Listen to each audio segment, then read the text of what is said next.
പുതുതായി രൂപം കൊണ്ട ഓടനാട് സൈനിക ശക്തിയുള്ള, കാർഷിക പാരമ്പര്യം കൊണ്ട് സമ്പന്നമായ, വൈവിധ്യങ്ങൾ കൊണ്ട് ധന്യമായ മഹത്തായ ഒരു നാട്ടുരാജ്യമായിരുന്നു.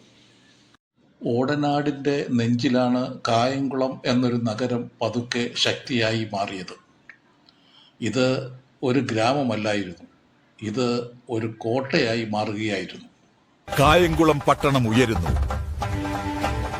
ഇതാ നമ്മുടെ സൈന്യം ഈ കോട്ടയെ സംരക്ഷിക്കുന്നു.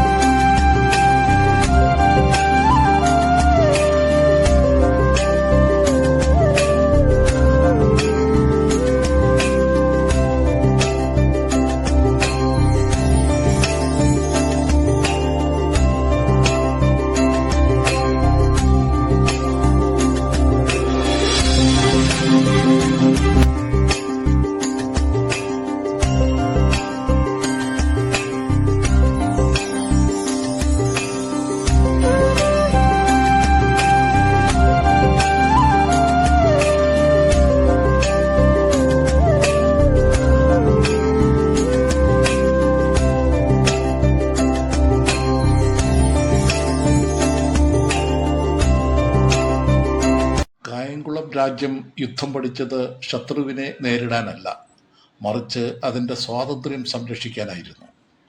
ഓരോ കുട്ടിയും ആദ്യം പഠിച്ചത് അക്ഷരമല്ല, ആയുധമായിരുന്നു. ശ്രദ്ധിക്കൂ, തയ്യാറാകൂ, അഭ്യാസിക്കൂ, വേഗത്തിൽ.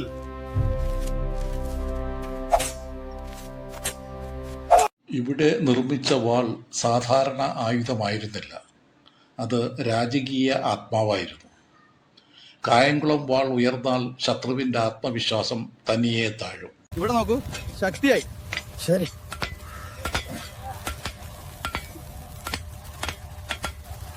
അങ്ങയുടെ രാജ്യത്തിനായി ഈ വാൾ സ്വീകരിക്കുക. എന്റെ കടമ ഞാൻ നിറവേറ്റും. ഓടനാടിന്റെ സൈന്യം എണ്ണ കൊണ്ടല്ല, മനസ്സുകൊണ്ടാണ് ശക്തമായത്. കായംകുളം യുദ്ധത്തിനായി കാത്തിരുന്നില്ല, യുദ്ധം കായംകുളത്തെ തേടിയെത്തുകയായിരുന്നു.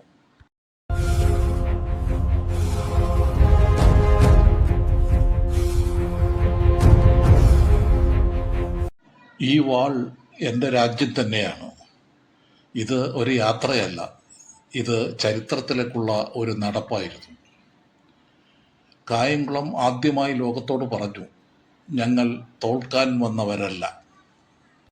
ഓടനാട്ടിലെ സൈനികർക്ക് ഉപ്പും ചോറും വെറും ഭക്ഷണമല്ലായിരുന്നു.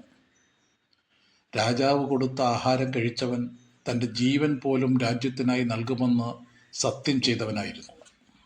നമ്മുടെ രാജ്യത്തെ സംരക്ഷിക്കാൻ ഞങ്ങൾ പ്രതിജ്ഞ ചെയ്യുന്നു. നമ്മൾ മരണം വരെ പോരാടും. കായംകുളം ആദ്യമായി ലോകത്തോട് പറഞ്ഞു, ഞങ്ങൾ തോൽക്കാൻ വന്നവരല്ല. എന്റെ ഭരണം നീതിയുടെയും ധർമ്മത്തിന്റെയുമായിരിക്കും. നമുക്ക് മുന്നോട്ട് പോകാം. ഇത് ഒരു യാത്രയല്ല, ഇത് ചരിത്രത്തിലേക്കുള്ള ഒരു നടപ്പായിരുന്നു.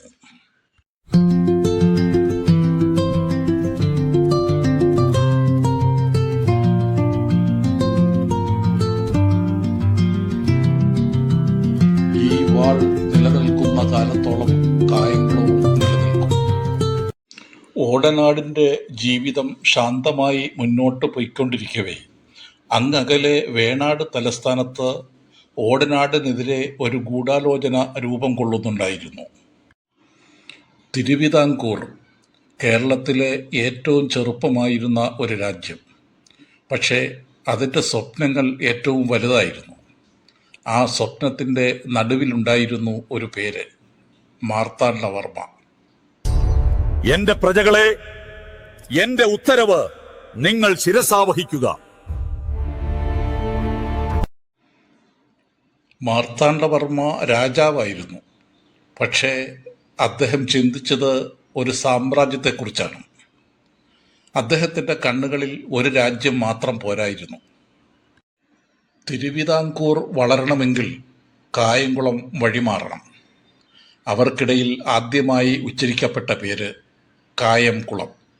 കായംകുളം ഇനിയും വളരാൻ അനുവദിച്ചാൽ അത് വേണാടിന് ഒരു ഭീഷണിയായി മാറും.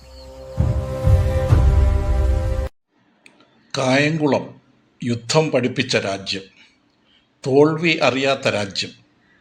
അവർ നേരിടുക ഒരു യുദ്ധമല്ലായിരുന്നു, അതൊരു വെല്ലുവിളി തന്നെയായിരുന്നു. ഈ മണ്ണ് ഇന്നു മുതൽ എൻ്റെ ലക്ഷ്യമാണ്. കായംകുളം എൻ്റെ വഴിയിലാണ്. ഓരോ വാളും ഒരു സത്യം പറഞ്ഞു. ഞങ്ങൾ തോൽക്കാൻ പഠിച്ചിട്ടില്ല. വേണാട് സൈന്യം എണ്ണം കൊണ്ട് സമ്പന്നമായിരുന്നു, പക്ഷേ കായംകുളം ആത്മവീര്യത്തോടെ നിന്നു.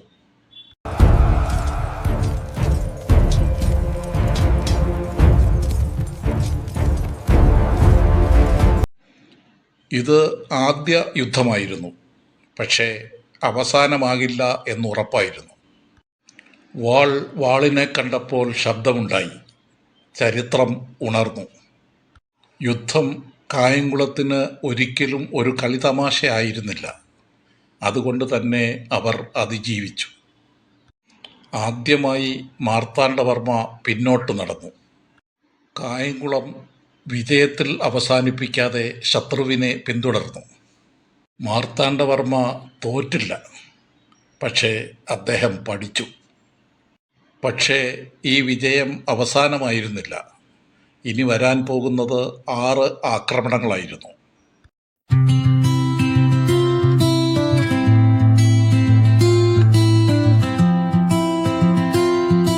ഈ കഥ നിങ്ങൾക്ക് ഇഷ്ടപ്പെട്ടെന്ന് കരുതുന്നു. കൂടുതൽ നല്ല കഥകൾ കേൾക്കാൻ ഞങ്ങളുടെ ചാനൽ സബ്സ്ക്രൈബ് ചെയ്യുക.